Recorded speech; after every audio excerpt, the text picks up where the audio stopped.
I'm going to read through it and then this week and then send it off to her. Oh, wow. That's big. Hooray. Yes. That's awesome. Thank Well, you. it's 6:05. I'll go ahead and introduce everybody. And then as latecomers come in, I'll just admit them. But thank you all for being here tonight. I'm really excited about this conversation. I'm going to introduce everybody and then I'm going to hand it over to Alex, and I'll be taking notes like the rest of you and then monitoring the chat for your Q&A if you have them. And I do love this series, LitTalk. I guess maybe in the fall of 2019, I can't even remember. It seems like it was way before the pandemic. Alex Temblador, who was our series creator and moderator, emailed and said, hey, I'd really like to do a panel series focusing on local authors. And so far, we've just done a diversity of topics. And Alex, she is a novelist. So her first novel was Secrets of the Casa Rosada, which received tons of awards. It was a Kirkus Review's Best of YA Books in 2018. She is a freelance writer. She publishes all over the place in some of the biggest glossy magazines out there. And her second novel, Half Outlaw, is a magical realism adult fiction novel, which is coming out in 2022, Blackstone Publishing. So it's going to be in print and in audio. And she's a teacher. She speaks all over. And we're just really lucky that she has time to run this literary series here for Writing Workshops Dallas, LitTalk. So it's just been a real thrill each time we've had one of these. And tonight we're talking about writing picture books. And I'm really excited that we have three esteemed panelists. And I'll just start off with Rosie J. Pova. Her books include Sunday Rain, If I Weren't With You, Sarah's Song, and A School of Failure, a story about success, which is coming out in 2022. A couple weeks ago, 2 or 3 weeks ago, she was featured in the New York Times. And she's a teacher, speaker, educator, and prolific writer. Beth Mills, very excited to know her as a writer and also an illustrator on her website, just totally knocked out by what's on her website and the work that she's done. But she's an illustrator who, and she says, occasionally writes things. We'll probably hear more about that tonight. She wrote and illustrated Ella McKeen, Kickball Queen, which was the winner of the International Literacy Association's Primary Fiction Honor and the 2019 Writers League of Texas Picture Book Award. And she is currently illustrating the Beatrice Bligh's Rules for Spies series, which is written by Sue Fleiss. And Janine Tillman, she goes by J. Tillman, and she is a multi-hyphenate. She does tons of things in addition to being an author. She's the founder of the 501(c) nonprofit Red Sea Project, which has an important mission to mentor youth, empower women, and unify families through education and training. She's also the author of the picture books Just Like Me, which encourages children of color to have healthy self-esteem in spaces where no one looks like them, and Words, which educates all children regarding the power words have to build or destroy. So really excited to hear this discussion tonight. Thank you all for being here, and I'm going to turn it over to Alex Temblador. Hi, everyone. Thank you for being here tonight. Before the pandemic, we were able to do these in person with our partner, Interrobang Books. Are we hearing that little back? Okay, that's so weird. Would the panelists, until I call on you, maybe mute yourself? I think that is going to help a bit. Cool, thank you. Okay, so yeah, we would do this at our partner Interrobang Books in person. Unfortunately, the pandemic, and maybe fortunately, has allowed us to come online to be able to chat with people from all over the US and around the world in these LitTalk panels. But I do encourage you to go and support your local independent bookstores, especially Interrobang Books, and hopefully we can at least include the links to these authors and the books that they suggest during this panel talk within the chat. If Blake can do that at some point, that would be awesome. Thank you, Blake. Okay, so let's talk about picture books.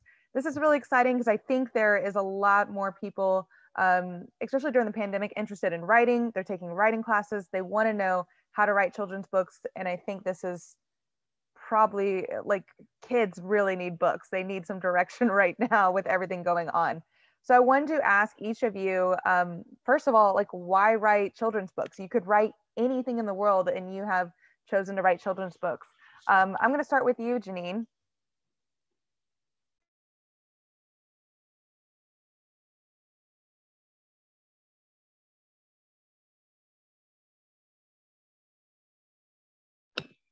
Okay. Thank you again for inviting me. The reason I write children's books is, for one, I'm a mom of twin girls who are 9 years old.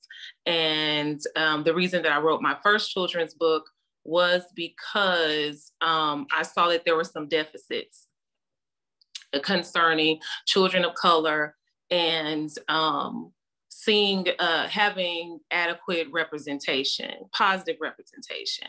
And so with writing children's books and working with children, I also work in a mental health hospital where I work on a children's unit, where I see that there's a lot of things that, a lot of areas in children's lives that books can speak to.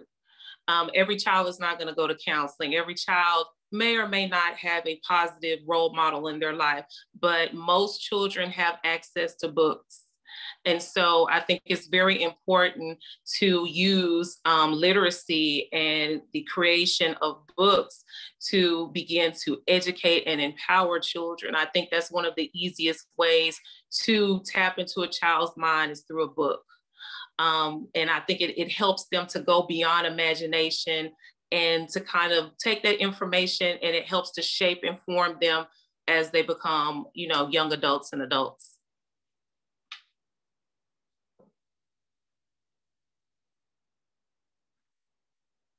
I think you're muted, Alex. Yeah, it says the host wouldn't let me unmute myself, Blake. I don't know why that was. It's the same thing to me as well. Yeah. Okay, we're gonna figure this out. Rosie, would you explain why you decided to write children's books? Yes, well, I actually write for children of all ages, from all the way from board books to young adult, but I'm definitely partial to picture books. I have a soft spot for picture books. I just fell in love with that format because they might seem simple, but I call them little geniuses because they have to accomplish so much and so little words, and they have to be able to work with the art and this perfect, to have the perfect balance, and just they accomplish so much because they handle all kinds of subjects, from some painful and heavy subjects to just light, entertaining. They're across the board, just little geniuses. So I just love them. And that's why I stick with picture books. Like I said, I've written longer works, and I've published a middle grade novel. I have a YA in the works, but I love picture books.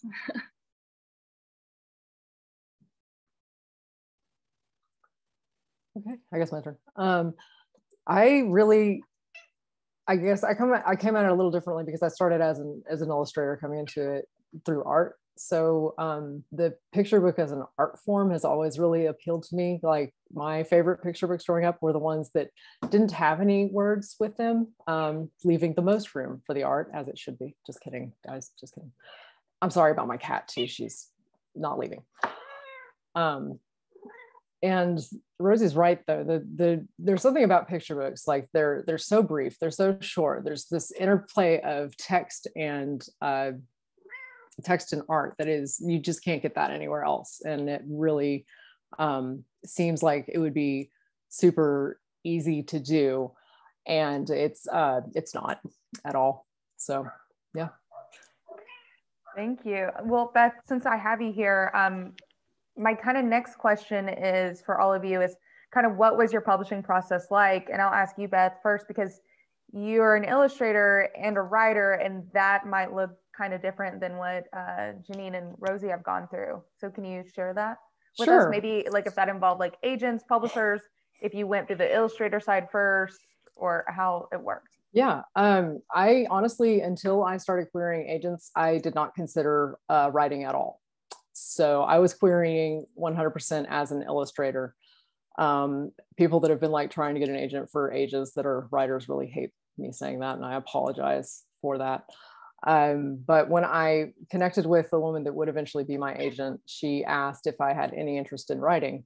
And because picture books are so brief, I thought it was going to be easy. So I said, sure, that's great. Yeah, I've got this one manuscript that I kind of like. Maybe you'll like it too. We'll see. And for some reason, she didn't run off screaming into the night. And yeah, so like the first manuscript I wrote ever for a picture book did not get published, actually. She had me come up with a completely different idea, and then she worked with me on it for 2 months or so. And then once I had that into dummy form, then that's what we went with, and it sold like 2 months after being out. So it was actually kind of fast for me not having really been a writer. And I think that my story is a little bit, I think I've been very, very blessed. I think my agent's really, her name's Claire Easton. She's a Painter Words. And I really love her. And yeah, so that's my story. Cool. I mean, I don't think everybody necessarily has to go like the same way in the publishing, on their publishing journey. So I think that's awesome that, you know, people who are watching this today can see you can go the illustrator path too. Rosie, how was it like for you?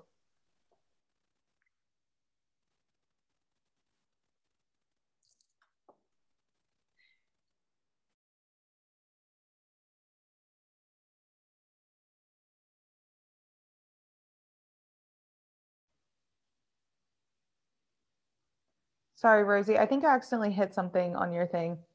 Yeah. Okay. I thought so. You can hear me now, right? Okay. Yeah. So I was saying I've been writing for 16 plus years now, but I'm originally from Bulgaria. So English is not my first language, not my second, it's my fourth language. So I had a lot to learn and catch up with everything. I had no clue how publishing worked and you know, how to really write a decent story. Well, I thought I knew, but it was, you know, I thought it was easy. But again, I had to learn so much. And I was so passionate and I was in a hurry to publish. I tried self-publishing, which was a learning experience, as I call it now, because yeah, I found out that I wasn't ready, first of all, and I should not be doing this until after I figure out what I'm doing and just learn the craft and learn the business.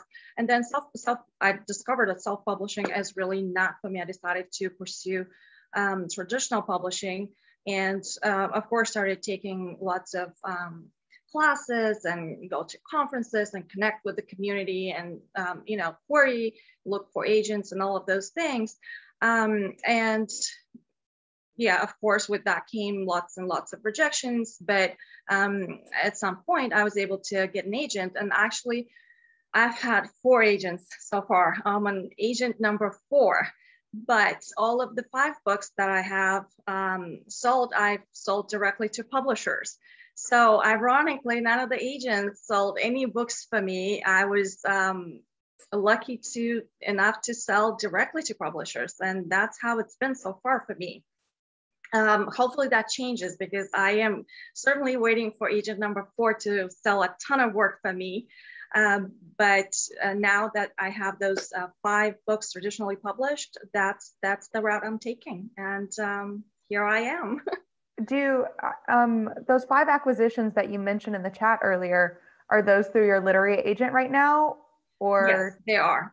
We are on submission and we have interest. So they are through my agent. And if they sell, which I'm hoping they do, that would officially, you know, change things for me, but that would be a first.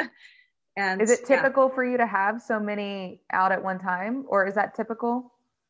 Well, not all the time, but since they're different, I have a chapter book and then I have fiction and nonfiction, they're different genres. So that's why they, and some of the publishers, we had more interest and some more matches. So we send them, let's say 2, but there were different genres. So that's how it happened. And, you know, submission takes a long time, and it's just while you're waiting on responses, we might send something new out. And now that we have 5, so it's exciting. Cool, thank you. Janine, I believe your books are self-published, is that correct? And how did that work for you? And like, how did you find that experience to be?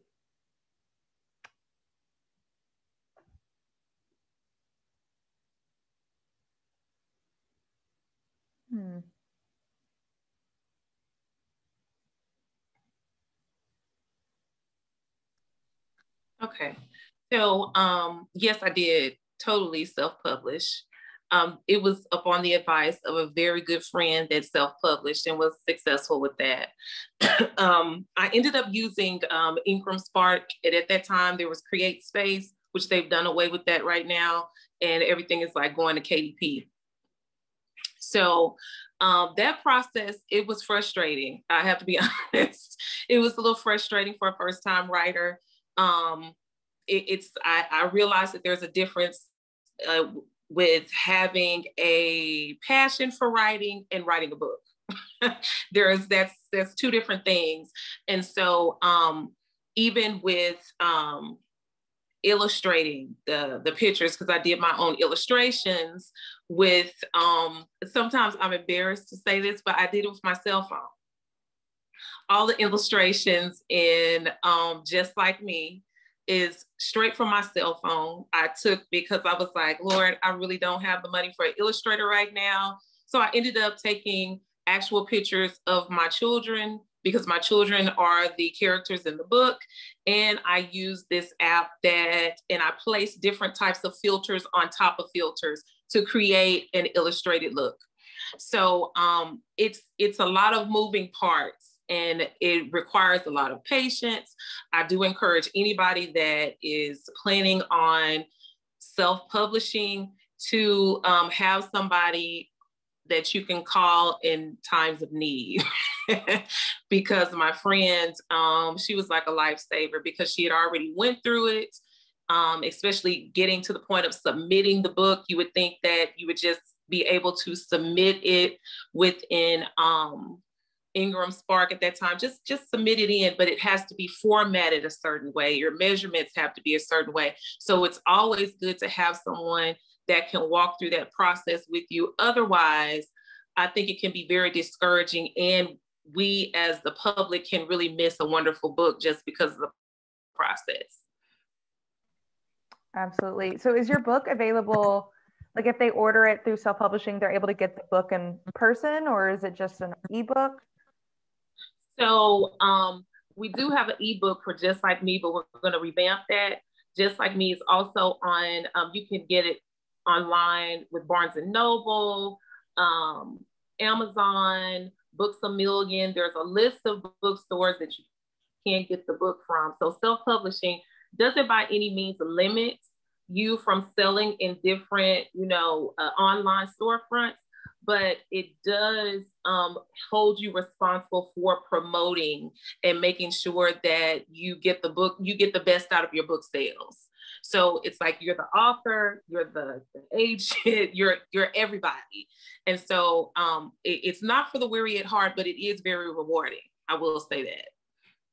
Thank you. That's so great.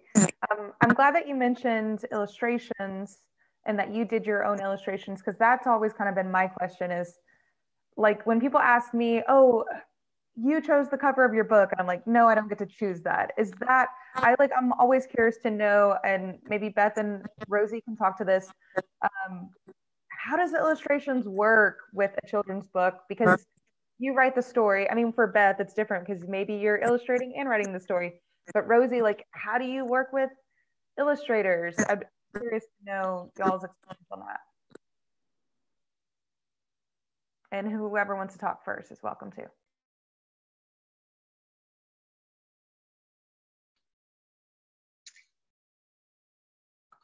Okay, yes. So once the publisher acquires the book, they are in charge of picking the illustrator and matching the story with the style they envision for the book.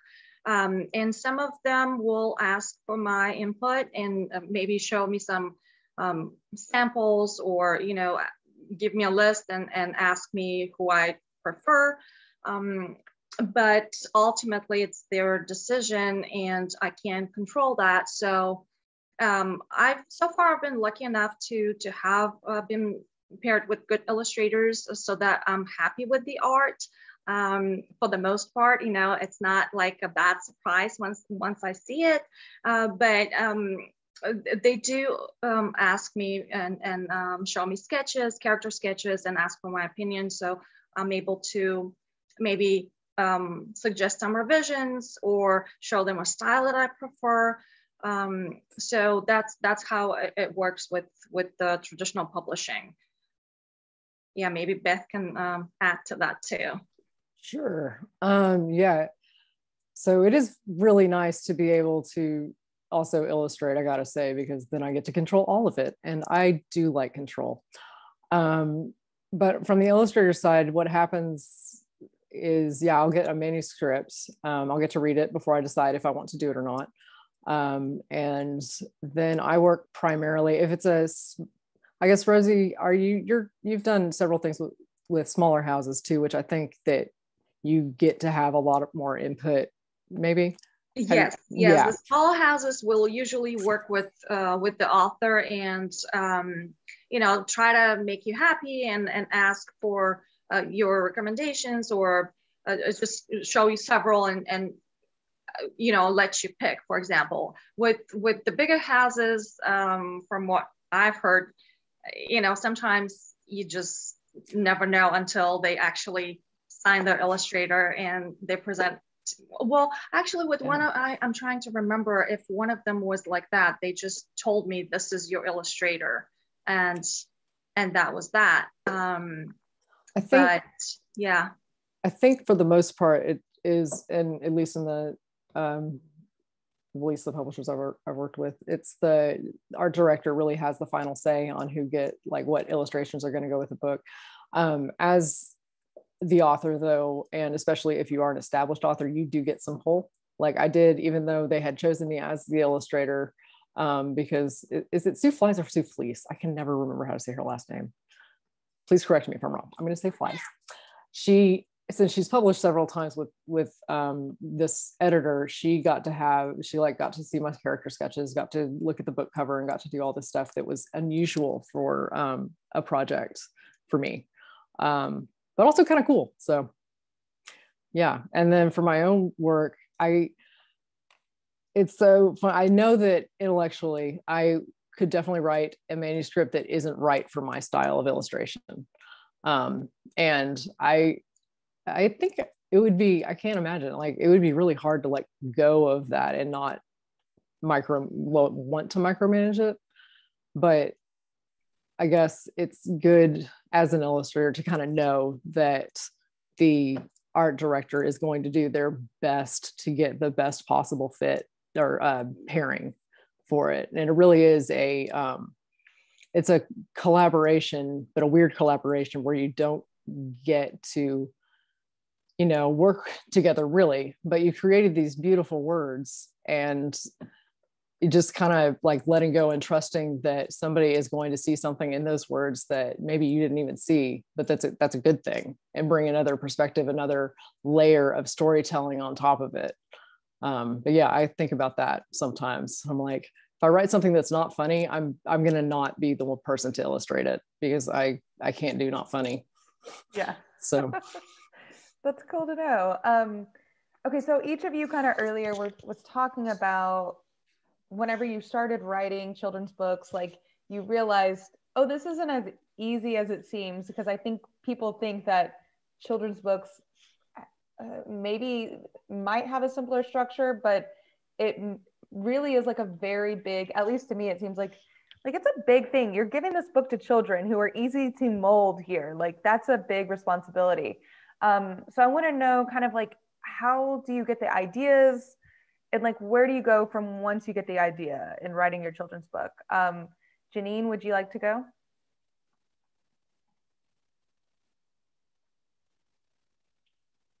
So when I first started, I wrote out what's the storyline, like what is the storyline that I want for two little girls that love themselves or feel empowered in their own bodies and their own skin with their own hair texture. And then as I was writing that, I realized that a lot of things that I had in my head, to put them on paper, after seeing them on paper, I said, well, that doesn't make sense, or that doesn't really flow together. So I always tell people that are wanting to write a book that the book that is in your head does not always look like the book that's on paper. Because sometimes we try to write the whole thing perfectly because it seems perfect in our head, but we have to just kind of, what I say is that just kind of do it like a brain dump. So you dump everything out on paper, and it's kind of like sorting laundry. You choose, okay, this is what I want to keep. This is what I don't want to keep. And then from there, I really just aligned the illustrations along with each page, each page of the storytelling. Okay. So the way I like to do children's books is I don't want to put, of course, and most children's books are like this. They don't put too much information on each page because you want the child to absorb each page. So with each page, you have an illustration that speaks to what they just read. So they not only can read it, but they can visualize it with your illustration. I hope I answered that question. No, that was good. Thank you. Beth, how about you? When I first get an idea, it's normally just like a single image. Like I have this sort of, I guess, scene almost. And that's normally where it stays for a solid couple of months because I fear writing still, having not done it very long. Honestly, I'm kind of still finding my process, I think. I've written the manuscript out first a few times. I've done like a storyboard kind of thing, which I do like that a lot, actually. And then I've done a weirder mix of those two things. And I think for me, like, I want to be sure it's an idea worth pursuing because I have two small children. I have a volunteer position that's really demanding, and it's, you know, school, homework, all that stuff. I have a very limited amount of time that I could write. So I want to, once I have an idea, I'm like, okay, is there a beginning, a middle, and an end? Sometimes I'm shocked to discover that no, there's not really. It's just that one picture. So then, okay, great, beginning, middle, and end. Now, does this really need to be written? Like, do I really, really, really need to write this idea? Because there are a lot of children's book out there. And I want to, before I invest all this time in it, I want to, at least for myself, be convinced that yes, this absolutely needs to be in the Barnes and Noble or whatever library in your school. So that's actually, I think it's a really hard question to answer when it's your own thing, like to sit there and be like, this brilliant image that I have in my head or whatever, is this really, really, really a good idea? Or do you just feel like it's a good idea right now? And after that, if it passes those two sort of gates, then the final one is this actually relatable to children? Like maybe this needs to go in the box of ideas for if you ever write an adult novel or whatever, which probably will not happen, but there it is. So yeah, and after that, then I start doing my weird storyboard hybrid or manuscript thing. Then I start trying to make it into a book. And yeah, so that's my process. That's sort of my process that I'm still discovering. Thank you. And Rosie, I mean, you also teach people how to write picture books. So I'm curious to see like your process and then maybe how you teach it as well. Yes, for me, ideas come like from everywhere and everything. It could be just a line of dialogue that's in my head, and I start asking questions. Well, who's that character? What they want, and what's their problem? And I start taking notes. Or sometimes I decide that I want to write a book with a specific emotion, and that's my starting point. Like, what is this emotion? Do I want it to be really sweet and gentle, or do I want it funny, or do I want it like whatever it is? I just start with that, and I follow that feeling, and I find my character and my story. And sometimes I go back to my childhood. Well, if I had that feeling, what made it? What provoked it, and what happened to me, or maybe I observed something. It's just from sometimes I have to read a lot of books if I want to write children's books. I have to read what's published today and what the market is. So and that doesn't mean you have to copy the book, but it's just sometimes it gives me a little like, oh, I want to write a book that makes me laugh like that, or that makes me feel like that. And then I'll use that for my prompt. It's just so many things. Or I overhear something, or my kids, say something, and that's a picture book idea. But yeah, and you mentioned teaching. So when I teach people, I give them so many options and lots of lists, and I tell them just go crazy. Look for something weird that happened to you, or something weird that you observed, or and I have a blog about that too, how to gather those ideas. And I used to participate in Storystorm. It was called Picture Book Idea Month.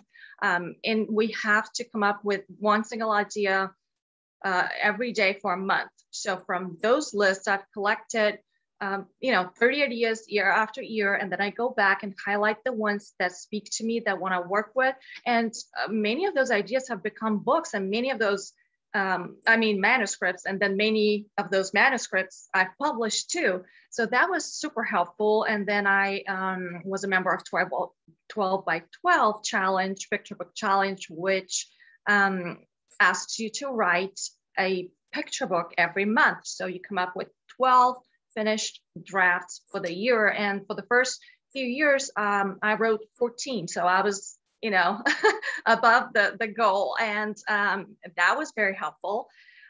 So all of those things, and now I just know, as soon as I get an idea, I know if it's worth pursuing, or if it's just something that I have to, it was just not the time to work on it. But yeah, that comes with experience, I guess, and you can. And also revision. Beth mentioned that, but it's so important. Like, you're not gonna, and Janine too, it's just, you're not gonna get it perfect and all right and shiny the first time. So you have to learn to love revisions. And I go several times to work on different levels and find the real story and the heart of the story. And then I also ask myself, well, because every story will have, at the end of the day, you think you're done, does it, if you say, so what? what are you trying to say? Is this a real story? or is it just practice? So if it comes to that, and the answer is yeah, I think I've got something, then it's fine. I'm really glad you mentioned revisions, because I'm curious, how do you do revisions and editing when it comes to picture books? Do you share it with other writers and friends? Do you just work on it yourself? Are you like focusing? I mean, because picture books generally, like the words, like there's less sentences than maybe like a novel for older children, or so are you like really focusing on sentence structure? Like, I'm very curious kind of how the editing revision process works. Since Rosie, you're still unmuted, do you want to just comment on that?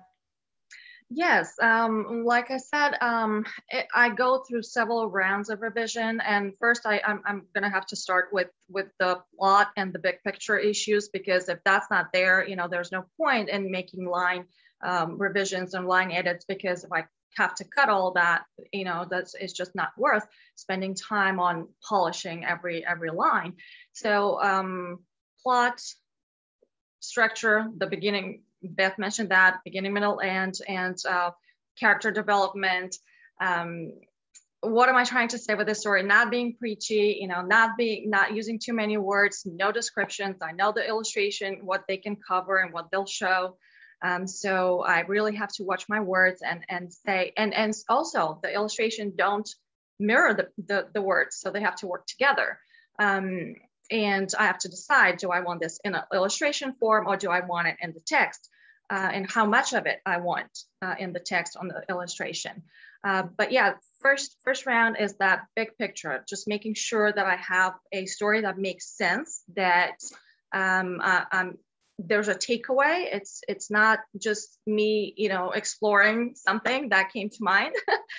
And once that's covered, then I'll do line edits and then I'll paginate and see what my page turns are. If I have a good pace, if this is entertaining, or I'm just gonna lose the readers on the second page, on the second spread. All of these things just go through my mind, and as I revise them, then I get it to where I want it to be. I send it off to critique partners. I have several critique groups, and I respect their opinions, and I trust them to give me all the feedback that I need, and then I work some more, and then I send it to my agent. That's how it is for me. Gotcha. Janine, do you work with like critique partners? I mean, I know you mentioned you had a friend earlier who helped you whenever you were getting your stuff published. How does that work for you, the revising process?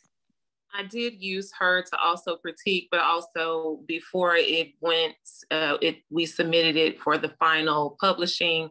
I hired an editor. So there's lots of independent editors out there that are successful in that area. And so I didn't trust my own eyes at a certain point, because the more that you look at your own writing, the more that you look at your own artistry, you think is perfect. And so a lot of it is not so much because, as you said, there's not a whole lot of sentences. So we want to make sure that some of the words that I'm using are age appropriate. Like, what age range is this book targeting? And does this language really fit with the population that you're targeting for your book? As well as just certain things that they may notice along the way, spacing, too many spaces between words, things like that. So yeah, a independent editor was definitely a way for me to go. That's awesome. And Beth, how about you? How does it usually work for you? Yeah, I go through a lot of rounds too, like Rosie. First round is always definitely the big picture stuff. I mean, it's I can get stuck in every round of revision, but I find I spend the most time kind of in that first round trying to make sure that there is a story, that it's relevant, that it needs to be written, all that stuff, beginning, middle, end.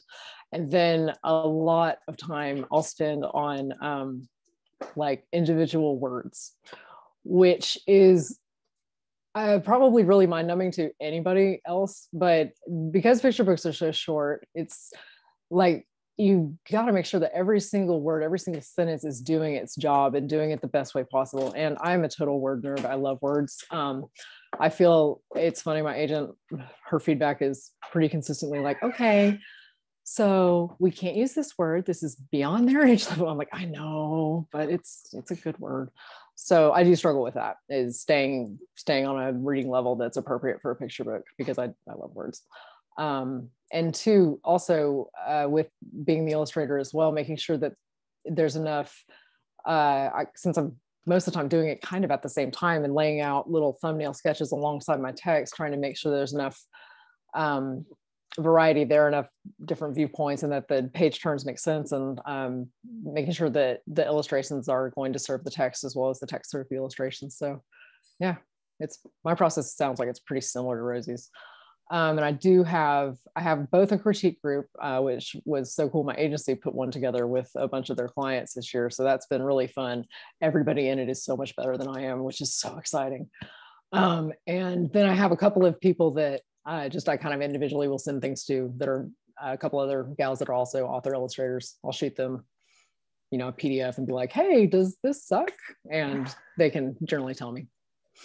That's awesome. My agent just did the same thing this year. Like, all of the authors got together and now we're going to be critique partners for different genres. Yeah.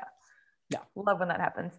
Okay, so we have about 15 minutes left. I want to give people an opportunity to ask our authors questions that maybe I didn't get to ask, or that you really want to know. So let's see. I think the best way is going to be if you type something into the chat box. And if you would like to ask a specific author question, that's awesome. Or we can ask the whole panel and I will read them off. And if there's no questions, I do have more questions. So don't worry about that. It's not going to be this awkward silence up here. Let's see.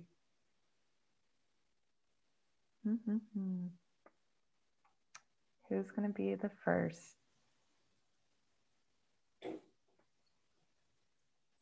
So I can hear my kids knocking things over in a different room. I didn't know if that was the cat earlier. Yeah, well, it could have I mean, seriously, she ignores me 95% of the time, and until I'm on Zoom. I didn't even realize she was in the room. I would have shut her in a bedroom had I known. But well, here we have Aisha said, do illustrators usually get locked in with one publishing house or author? Would it be weird to approach an illustrator for a project with another publisher? Maybe that's a Beth question. I know. It's a good question. I've worked with I've worked with Pixel and Ink, which is a new imprint for Holiday House, and I've worked for Learner. I've also done work for a different market, for the educational market. So that's, different publishers there. I think illustrators are pretty free to kind of move. Like we don't have house loyalty like a lot of authors do. But I do know that there are certain art directors, certain editors that do like working with particular illustrators. So like, Peter Brown's been with Little Brown for forever, and, stuff like that does happen. But for the most part, I think we do have a little more freedom. And plus too, since we're not really submitting projects unless you're an author illustrator, people are coming to us. So we're gonna, most of the time say yes, let's be honest, no matter who the house is. Yeah, that makes sense. Okay. Beth, what software do you use for illustrations? Does it allow you to merge text and image? I use primarily Photoshop. I do a hybrid, sort of half traditional, half digital sort of thing. I do whatever it takes to get the look I'm going for. So, but I do finish up my stuff in Photoshop. I'm not responsible for putting the text in with my images. That's up to the designer, which can be either the art director sometimes does it themselves, or they might have a separate designer that puts the text and images together. I do have to be mindful of where the text goes. And sometimes I forget there is text that has to go in there. So sketchers are helpful. That's good to know. Let's see. I'm going to ask Janine and Rosie a question. You both have children's books, and I think, whenever you have a book, like you go and read in bookstores, you read in libraries, like how do you connect with these schools and libraries to do your reading? Let's talk pre-pandemic, because I know things now are maybe a little different with, maybe they're still doing like online virtual readings, but how do you connect with those places? Well, before, when we were still doing in-person visits, I would either call librarians or send some materials in the mail. I'll connect whenever I go to book fairs and workshops and all of those. So, that was different, because then they would look up my website, and if they decide I have a program that is good for their school, they contact me and we book the visit.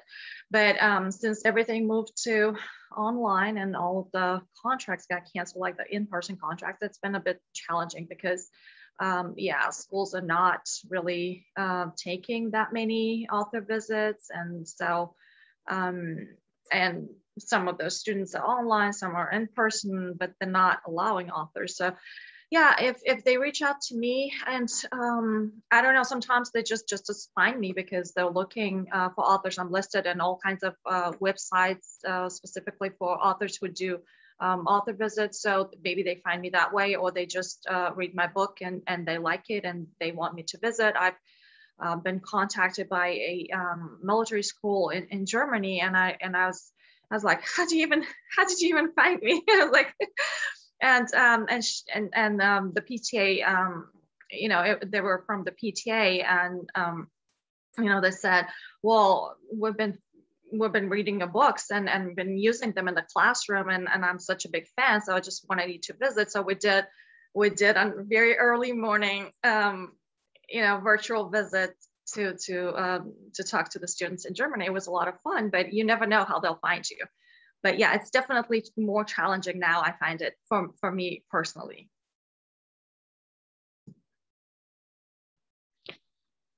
For me, being a first-time author, especially with Just Like Me, all of this was new to me. So I really tapped into the resources that I already have. I have a lot of friends that are teachers that are already in certain school districts.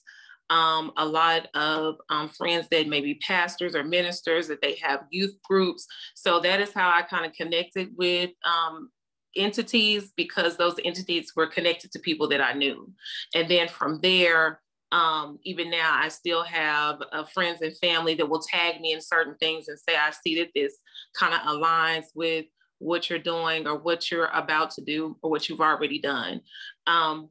Just a side note for like the first time authors, sometimes it can be scary to get out there because you may feel like you are not a real author because you have self-published. And there are some circles that speak very highly of being self-published, and there are some circles that don't speak very highly of self-published authors. But I encourage the first-time authors that do intend to self-publish or are thinking about it, that you are a real author.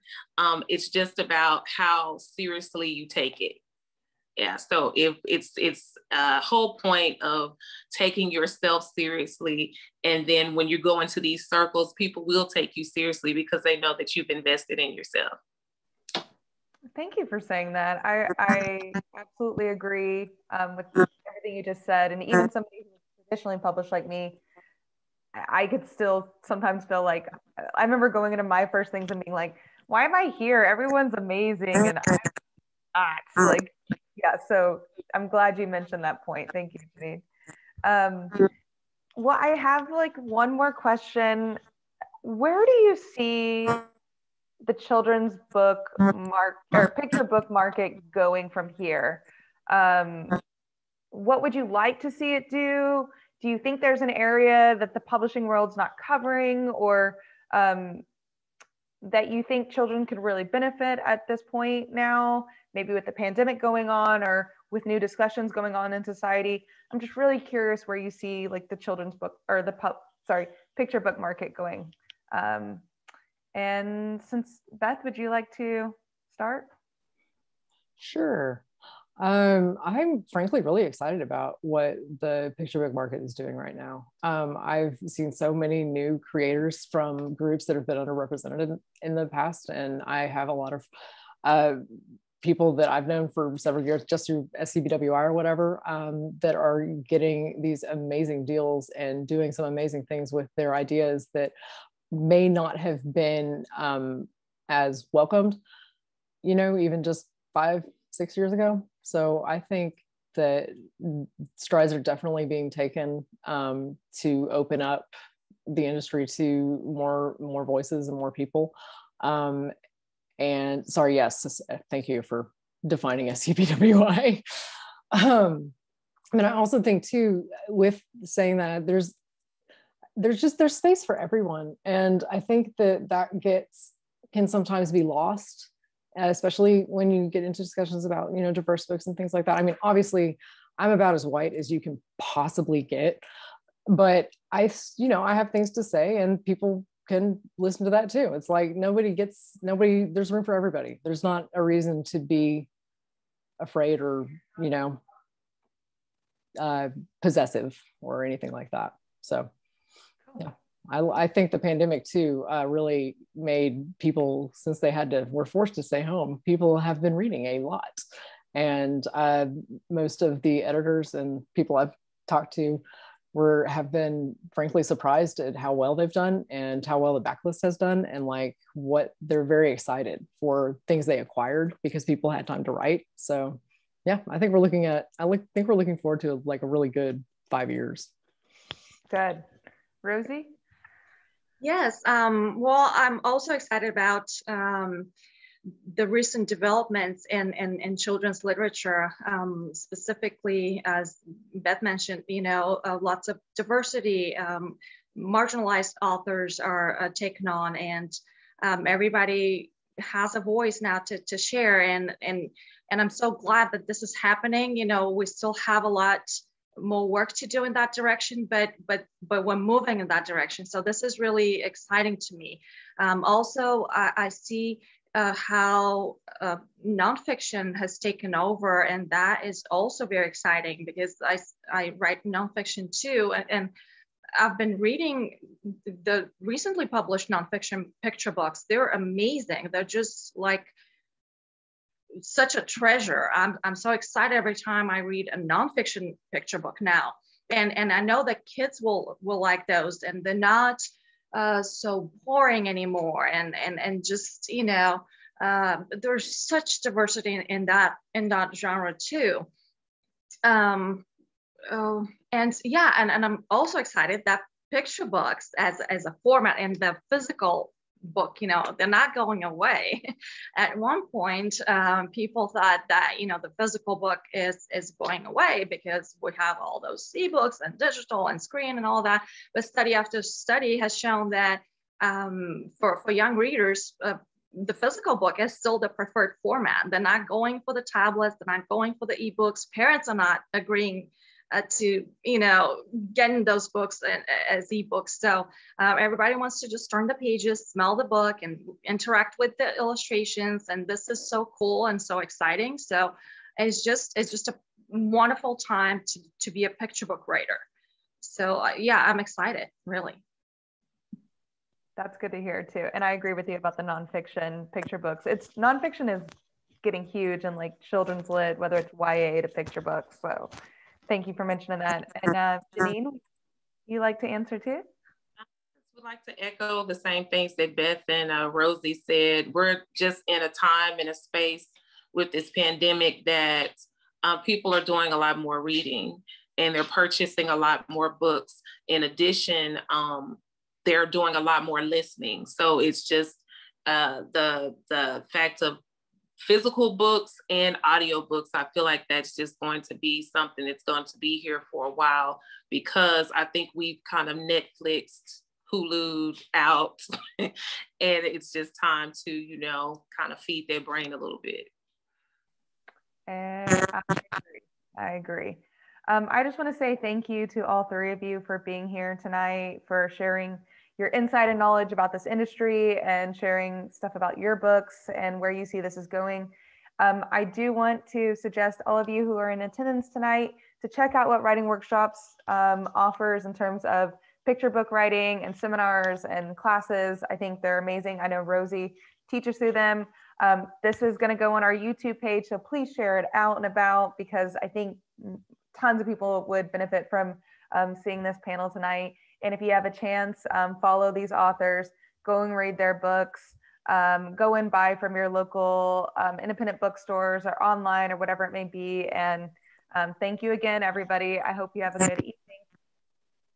Thank you so much for having me. It was a lot of fun. A lot of fun. Good, thank you. Good night. Bye. Bye.